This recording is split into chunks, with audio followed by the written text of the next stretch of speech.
बीमारी के बाद मैं पहली बार लाइव आया हूँ, तो स्वास्थ्य में सुधार है, लेकिन क्योंकि संकल्प लिया है तो आज अगर तबीयत खराब भी रहती तो भी अपनी बात कहनी थी। तो उस आंदोलन को मजबूत करने वाले हर एक कार्यकर्ता का आभार प्रकट करता हूँ। संत गाडगे जी महाराज और बाबू मंगू राम सिंह मंगूवालिया जो पंजाब से थे, उदादेव पासी जी, माता दीन वाल्मीकि जी, मान्यवर दीना भाना वाल्मीकि साहब, ये तमाम महापुरुष जो हैं, धन सिंह कोतवाल जी, ये महापुरुष तो एक इतिहास। लेकिन आज क्योंकि विषय कुछ और है, 21 मई एक ऐतिहासिक आंदोलन दिल्ली में हुआ था, मैं उस पर चर्चा करूंगा। लेकिन उस चर्चा की शुरुआत से पहले बस मैं आपके सामने बाबा साहब अम्बेडकर का एक स्टेटमेंट जो है, जो बाबा साहब अम्बेडकर ने खुद दिया, मुझे लगा कि वो आप लोगों के सामने रखना चाहिए। जब बेल मुझे मिल गई तो सरकार ने मेरे ऊपर रासुका लगा दी। जब 2 अप्रैल का आंदोलन हुआ और हमारे निर्दोष साथियों को जेल भेजना शुरू किया गया, रासुकाएँ लगी, बहुत सारे साथियों की जान गई, तो मैं भूख हड़ताल पे चला गया। तो मेरे परिवार से मिलना भी जो है बंद करवा दिया गया। 8 महीने तक मुझे इलाज नहीं होने दिया सरकार के लोगों ने। सूखी रोटियां जो है वो खाने के लिए मजबूर किया। आगरा की सभा में बाबा साहब अम्बेडकर ने कहा, मुझे पढ़े लिखे लोगों ने धोखा दिया। और ये आपने बहुत बार लोगों के मुंह से सुना होगा। आज मैं ऐसे नौजवान को नहीं खोज पा रहा हूं जो इस तंबू का बंबू बनने के लिए तैयार हो। ये बाबा साहब अम्बेडकर कह रहे हैं कि मुझे मेरे पढ़े लिखे लोगों ने धोखा दिया और आज मैं ऐसे नौजवान को नहीं खोज पा रहा हूं जो इस तंबू का बंबू बनने के लिए तैयार हो। मैं अब बुजुर्ग हो गया हूं, बीमार रहता हूं। अगर कोई नौजवान इस मिशन को आगे बढ़ाने के लिए तैयार होता है तो मैं चैन से मर सकूं।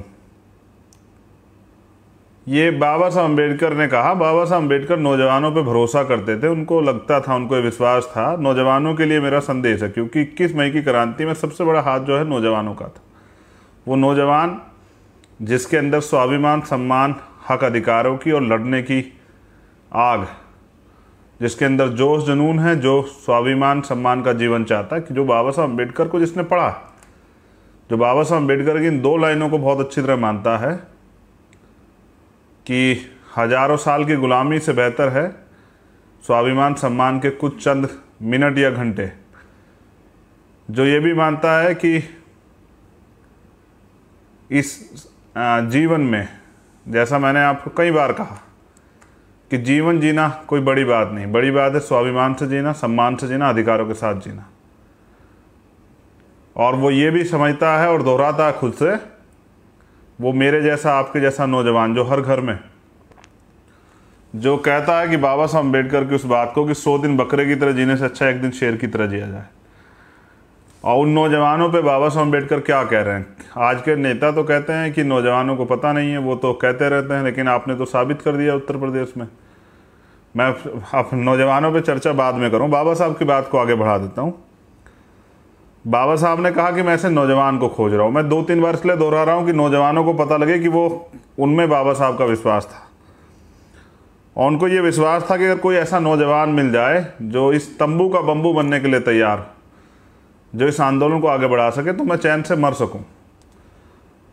और बाबा साहब अम्बेडकर को पढ़ने के बाद, समझने के बाद, मान्यवर साहब श्री काशीराम ने बाबा साहब के कारवा को आगे बढ़ाया और बाबा साहब अम्बेडकर के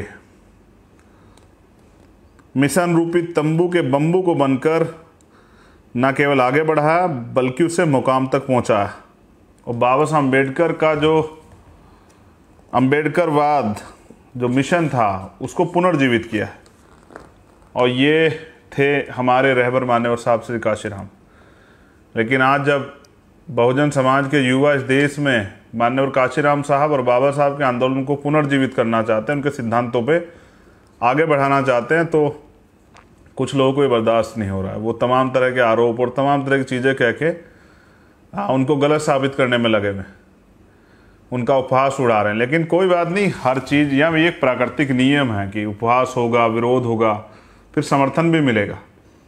मुझसे पहले भी हमारे रहबर मान्यवर काशीराम साहब जेल गए। आज लोग कहते हैं आंदोलन, जेल, मुकदमे, तो यहाँ तो पानी पीने के लिए भी आंदोलन करना पड़ा। बाबा साहब ने तो लाठियाँ खाई। और मैं ये भी बता दूँ, आज मैं बिल्कुल खुल के बोलना चाहता हूँ। जो लोग ये कहते हैं कि भाई मान्यवर काशीराम साहब की बात करते हैं, मान्यवर काशीराम साहब की उस पर चलते हैं, मैं नहीं कहना चाहता, लेकिन मैं आपको कह देता हूँ, अपने नौजवान साथियों को भी कह देता हूँ। आप कहते हैं कि मान्यवर साहब की पार्टी क्यों चलाते? हमने तो प्रयास किया था उसमें काम करने का, लेकिन वहाँ बोलने वाले नेता नहीं चाहिए, लड़ने वाले लोग नहीं चाहिए, अधिकार सिद्धांतों की बात करने वाले लोग नहीं चाहिए। और सबसे बड़ी बात ये, चलिए मैं आपसे पूछता हूँ, मान्यवर काशीराम साहब ने क्यों बनाई बीएसपी? उन्होंने बामसिफ DS4 क्यों बनाया? वो बाबा साहब की RPI को क्यों नहीं लेके चलते रहे? खैर छोड़िए, उससे भी बुरी बात और अच्छी बात आपके लिए, आप खुद प्रयास करके देखिए प्रैक्टिकल अपने जीवन में। आपके पिताजी ने कोई मकान बनाया होगा, हाँ आप अपने पिताजी से बहुत प्यार करते हैं, हाँ उनकी यादों को संजो के रहना चाहते हैं, लेकिन क्या अगर वो मकान जर्जर हो जाए, जो कि एक समय पे आके हो जाएगा, आप कोई नई गाड़ी लेते हैं, आप नई मोटरसाइकिल लेते हैं, साइकिल लेते हैं, कुछ भी लेते हैं, जब वो एक समय पे आके उसकी एक सीमा हो जाती है, एक उम्र हो जाती है, तो वो उसके बाद अपनी स्पीड छोड़ देता है। तो अंत आप दूसरी चीज़ क्यों खरीदते हैं? आप दूसरा घर क्यों बनाते हैं? आप क्यों तैयार करते हैं कि अच्छा, क्योंकि आप तो अपने पिताजी से प्यार करते थे, आपको तो उसमें पुरानी झोपड़ी में ही रहना चाहिए था। आपने नया घर क्यों बनाया? नया घर इसलिए बनाया क्योंकि हाँ बाबा साहब अम्बेडकर का सपना अभी पूरा नहीं हुआ। और मैं अगर बात करूँ तो इस किताब में आज बहुत कुछ है आपके लिए, लेकिन सबसे पहले मैं बाबा साहब अम्बेडकर जो चाहते थे, मैं बस उस पर चंद लाइनें आपके बीच में रख देता हूँ। और ये इसलिए क्योंकि वास्तविकता में मान्यवर काशीराम साहब और बाबा साहब का सपना पूरा नहीं हुआ, इसलिए हम लोग मैदान में। बहुत सारे बुद्धिजीवी लोगों को भी शिकवा हो सकती है। हाँ हम अपने काम से जवाब देंगे, बोलने से नहीं, अपने काम को करके और रिजल्ट दे के जवाब देंगे। लेकिन मैं आज आपसे पूछना चाहता हूँ, 2012 में आप लोग उत्तर प्रदेश में किसके वजह से डाउन हुए? आप 2014 में 0 सीट पे किसकी वजह से आए? आप 2017 में 18-19 सीटों पे किसकी वजह से आए? 2019 में 10 सीटें जीती, वो किसकी वजह से? और वो कहाँ कहाँ जीती आप ये भी चेक कर लीजिए।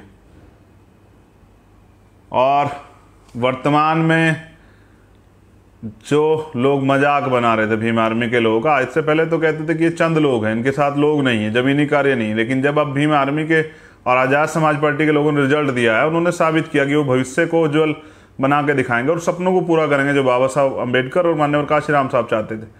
तो आज आपको बौखलाहट क्यों? ये लोकतंत्र है, सबको अधिकार है। जब आप लोगों के राहों में रोड़े अटका देंगे, उनको समाज की भलाई के लिए कुछ करने नहीं देंगे, तो वो करेंगे। तो आप आइए ना, सामना कीजिए। आज क्या दिक्कत आ रही?